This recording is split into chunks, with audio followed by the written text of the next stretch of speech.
وهو ربنا وربكم ولنا أعمالنا ولكم أعمالكم ونحن له مخلصون أم تقولون إن إبراهيم وإسماعيل وإسحاق ويعقوب والأسباط كانوا هودا أو نصارى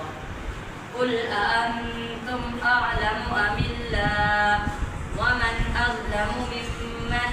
كتم شهادة عنده من الله وما الله بغافل عما تعملون تلك أمة قد خلت لها ما كسبت ولكم ما كسبتم ولا تسألون عما كانوا يعملون آمنت بالله